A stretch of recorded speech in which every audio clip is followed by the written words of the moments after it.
Bonjour, moi je m'appelle Monsieur Jules et bienvenue dans cette nouvelle vidéo. Aujourd'hui, dans cette vidéo, nous allons voir la formation du subjonctif présent. Le subjonctif est un mode. Ça existe en français et ça existe aussi en anglais. Mais il est plus fréquent en français et vraiment rare en anglais. Et c'est pourquoi alors pour les étudiants anglophones et les étudiants du FLE, devraient faire une grande attention lors de l'apprentissage du subjonctif, l'apprentissage de la formation et de l'emploi du subjonctif présent ou passé, puisque ça ne se voit guère en anglais. Et alors, le subjonctif étant un mode, il contient 4 temps. Nous avons le présent du subjonctif, le passé du subjonctif, le plus que parfait du subjonctif et l'imparfait du subjonctif. Pour les deux dernières, l'imparfait du subjonctif et le plus que parfait du subjonctif, ils sont des temps qui sont presque disparus dans la langue parlée. Nous les trouverons dans la langue littéraire, c'est-à-dire dans les romans, mais il n'y a pas besoin de vous tuer à savoir comment conjuguer un verbe dans ces deux temps. Beaucoup de professeurs ne savent même pas comment conjuguer des verbes dans ces deux temps. Ça ne sert à rien. Alors, nous avons seulement ces deux temps, le présent du subjonctif et le passé du subjonctif à apprendre. Dans cette vidéo, nous allons nous focaliser sur la formation du subjonctif présent. Alors, pour le subjonctif présent, pour conjuguer un verbe au subjonctif présent, nous devons toujours avoir le radical. D'où est-ce que alors nous allons tirer notre radical? Nous trouverons notre radical de la conjugaison de ce verbe que vous voulez mettre au subjonctif dans sa conjugaison au présent de l'indicatif et surtout à la troisième personne du pluriel. C'est-à-dire, par exemple, si nous voulions conjuguer le verbe parler au subjonctif, il nous faudrait passer par la conjugaison de ce verbe même au présent de l'indicatif, mais à la troisième personne du pluriel. Donc, il parle. Et on va effacer les terminaisons ENT. Et donc, on va avoir notre radical parle. Et à ce radical, alors, nous allons rajouter les terminaisons du subjonctif présent. Et quelles sont ces terminaisons? Nous avons E, ES, E, IONS, IEZ, ENT. Et alors, pour conjuguer le verbe, nous allons dire que je parle, que tu parles, qu'il parle, qu'elle parle, qu'on parle, que nous parlions, que vous parliez, qu'il parle, qu'elle parle. Alors, pourquoi est-ce que nous mettons le que devant les personnes? Ce que est une conjonction. Pour utiliser le subjonctif, il faudra avoir deux propositions. Et ces deux propositions seront liées par la conjonction que. Et c'est pourquoi alors on fait semblant d'avoir ces deux propositions. Mais puisque nous sommes ici intéressés à la conjugaison, nous mettons que et puis nous conjuguons le verbe. D'accord? Il faut toujours comprendre ça. Le que, c'est pour montrer qu'il y a deux propositions qui sont à bord. Alors, prenons encore un autre exemple, le verbe arriver. Pour le verbe arriver, nous allons dire ils arrivent. Ils arrivent, donc que j'arrive, que tu arrives, qu'il arrive, qu'elle arrive, qu'on arrive, que nous arrivions, que vous arriviez, qu'ils arrivent, qu'elles arrivent. Le verbe finir. Pour le verbe finir, on dit je. Donc on dit au présent de l'indicatif, ils finissent. Et donc, finissent est le radical. Que je finisse, que tu finisses, qu'ils finissent, qu'elles finissent, qu'on finisse, que nous finissions, que vous finissiez, qu'ils finissent, qu'elles finissent. Voilà. La conjugaison des verbes au subjonctif présent est aussi facile que ça. Mais il y a un tout petit challenge. Et quel est ce challenge? Il y a des verbes qui ne vont pas utiliser le même radical depuis le commencement de la conjugaison jusqu'à la fin. C'est-à-dire qu'il y a des verbes qui auront deux bases, des radicaux différents, c'est-à-dire. Donc, Par exemple, pour comprendre ce que je dis, nous allons utiliser le verbe recevoir. Pour le verbe recevoir, pour le conjuguer, on va trouver notre radical comme on avait dit, ils reçoivent. Ils reçoivent. Et donc, dans la conjugaison, que je reçoive, que tu reçoives, qu'ils reçoivent, qu'elles reçoivent, qu'on reçoive, mais nous aurions voulu que nous utilisions le même radical jusqu'à la fin. Mais ce n'est pas le cas. Ici, nous allons avoir un changement. Donc, on va dire que nous recevions. Donc, il faut noter, ici, c'est reçoivent, et là, on disait reçoivent. Donc, que nous recevions, que vous receviez, qu'ils reçoivent, qu'elles reçoivent. Et donc, c'est-à-dire qu'il y a des verbes qui vont avoir deux bases, c'est-à-dire deux radicaux. Un radical pourrait être utilisé avec toutes les autres personnes, sauf nous et vous. Et donc, bien sûr, nous aurons un radical différent pour nous et vous. Et donc, comme nous avons vu, comment est-ce que vous allez reconnaître les verbes qui vont avoir deux bases et ceux qui vont avoir un seul radical? C'est très facile. Faites attention. Alors, avant de conjuguer un verbe au subjonctif, je vais vous demander de tout d'abord conjuguer le verbe dans ces deux personnes de l'indicatif. Dans ces deux personnes, nous et il. Conjuguer le verbe à l'indicatif dans ces deux personnes, nous et il. Et si nous avons une différence de radical, alors cette différence sera reprise lors de la conjugaison de ces verbes au subjonctif présent. Qu'est-ce que je dis? Prenons un exemple, le verbe devoir. Pour conjuguer le verbe devoir au subjonctif présent, conjuguer ce verbe au présent de l'indicatif. À la première personne du pluriel, nous devons. Nous devons. Et à la troisième personne du pluriel, ils doivent.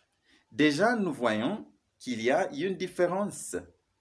Les radicaux ne sont pas les mêmes. Ici, nous avons une base différente. Donc, deuvent, doivent. Et donc, c'est-à-dire que cette différence va se reprendre lors de la conjugaison de ce verbe au présent du subjonctif. Et donc, qu'est-ce que nous allons dire? Que je doive, que tu doives, qu'ils doivent, qu'elles doivent, qu'on doive.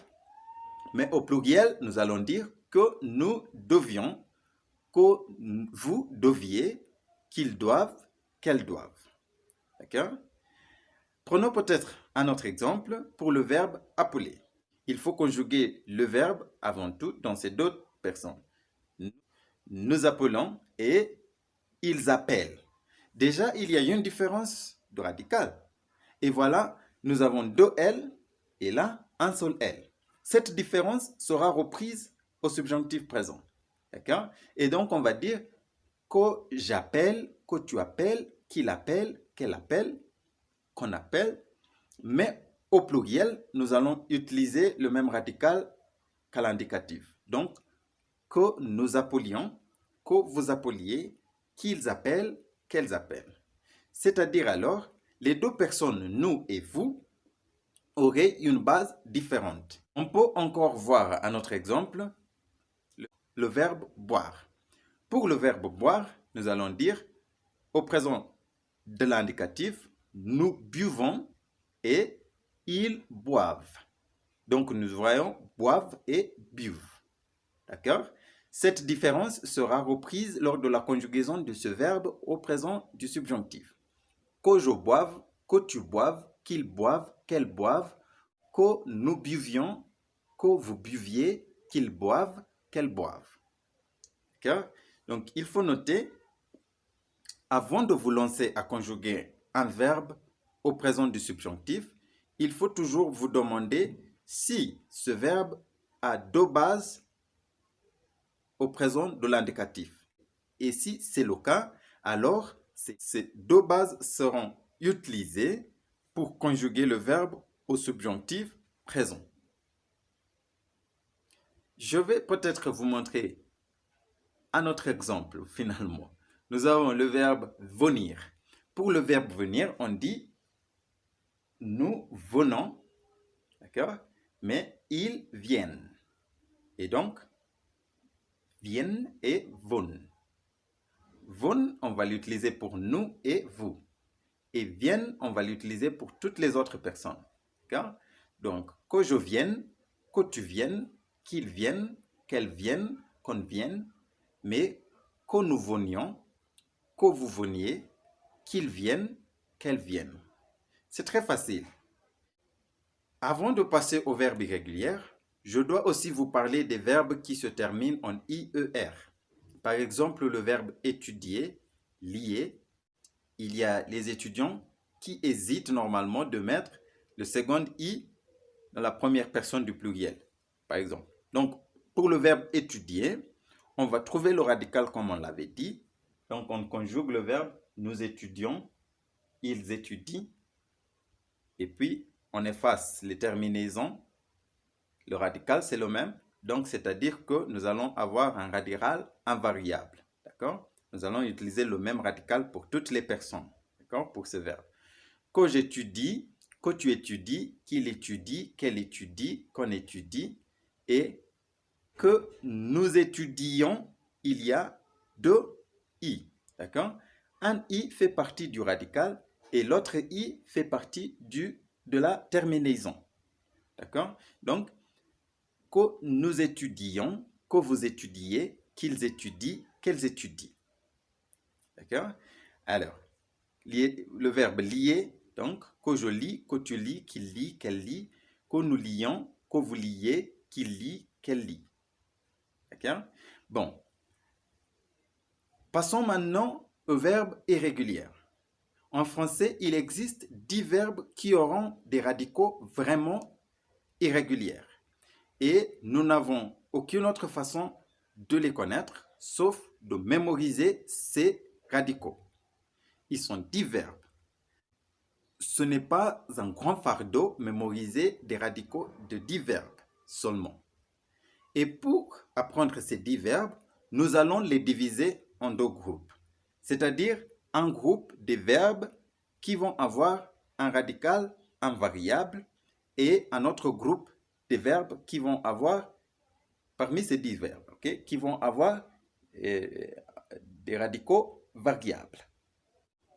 Comme on l'avait dit avec les autres verbes, il y a des verbes et on les a mis en deux groupes, des verbes qui ont des radicaux invariables et des verbes qui ont des radicaux variables. Et c'est la même chose. Pour ces 10 verbes, nous allons avoir 5 avec des radicaux variables et 5 avec des radicaux invariables. Commençons avec les 5 qui ont des radicaux invariables. Ici, nous avons les verbes faire. Le verbe faire, le radical s'efface et donc c'est invariable. On va dire que je fasse, que tu fasses, qu'il fasse, qu'elle fasse, que nous fassions, que vous fassiez, qu'il fasse, qu'elle fasse. Le verbe pouvoir, le radical puisse. Que je puisse, que tu puisses, qu'il puisse, qu'elle puisse, qu'on puisse, que nous puissions, que vous puissiez, qu'il puisse, qu'elle puisse. Le verbe savoir, le radical sache. Que je sache, bon, c'est vrai, et c'est correct. Que je sache, mais c'est quoi ça? Que je sache, que tu saches, qu'il sache, qu'elle sache, que nous sachions, que vous sachiez, qu'il sache, qu'elle sache. Le verbe falloir et pleuvoir. Souvenez-vous que le verbe falloir et pleuvoir sont des verbes impersonnels. Pour ces verbes, ils se conjuguent à la troisième personne du singulier il. Et ce il est un il impersonnel. Et donc, le verbe falloir, le radical faille. Donc, qu'il faille, qu'il faille. Le verbe pleuvoir, le radical pleuve. Et donc, qu'il pleuve, qu'il pleuve. Ce sont les 5 verbes qui ont des radicaux invariables. D'accord? Et maintenant, passons aux autres 5 qui auront des radicaux variables. Commençons tout de suite avec le verbe aller. Avec le verbe aller, nous aurons le radical aille et al. Et donc, que j'aille, que tu ailles, qu'il aille, qu'elle aille, qu'on aille, que nous allions, Donc ici, c'est al et pas aille. Donc on va pas dire que nous allions. Déjà, ça ne se prononce même pas. Que nous allions, que vous alliez, qu'ils aillent, qu'elles aillent. Okay? Et puis, nous avons le verbe valoir. Avec le verbe valoir, nous avons deux radicaux. Vaille et val. Vaille et val. Et donc, on va dire que je vaille, que tu vailles, qu'il vaille, qu'elle vaille, qu'on vaille, mais que nous valions, V-A-L, que nous valions, que vous valiez, qu'il vaille, qu'elle vaille. Passons au verbe vouloir. Avec le verbe vouloir, veuille et voule. Et donc, que je veuille, que tu veuilles, qu'il veuille, qu'elle veuille, que nous voulions, que vous vouliez, qu'il veuille, qu'elle veuille. Pour le quatrième verbe, nous avons le verbe avoir, qui est un verbe auxiliaire. C'est vraiment important de savoir la conjugaison de ce verbe au présent du subjonctif, puisque nous allons l'utiliser pour former le subjonctif passé. Et donc, le verbe avoir a deux bases. D'accord? Donc, nous avons AI et AY. Et donc, que j'ai, que tu aies, qu'il ait, qu'elle ait, que nous ayons, que vous ayez, qu'ils aient, qu'elles aient. Je dois aussi parler de cette erreur que je vois avec beaucoup de mes étudiants. Ils sont beaucoup à mettre un I après l'Y. Ici, avec le verbe avoir, nous n'avons pas IONS et IOZ pour les terminaisons de nous et vous. Donc, nous disons que nous ayons, que vous ayez et pas avec un I. Et je comprends cette confusion. Ça vient du fait que pour les verbes tels que voir, nous avons à la première personne du pluriel et à la deuxième personne du pluriel, vous et nous, nous disons que nous voyions avec un Y et un I, que vous voyez Y et un I, mais ce n'est pas le cas avec le verbe avoir. D'accord? Et finalement, nous avons le verbe être. Le verbe être est aussi un verbe auxiliaire et ça va beaucoup nous aider lors de l'apprentissage du subjonctif passé.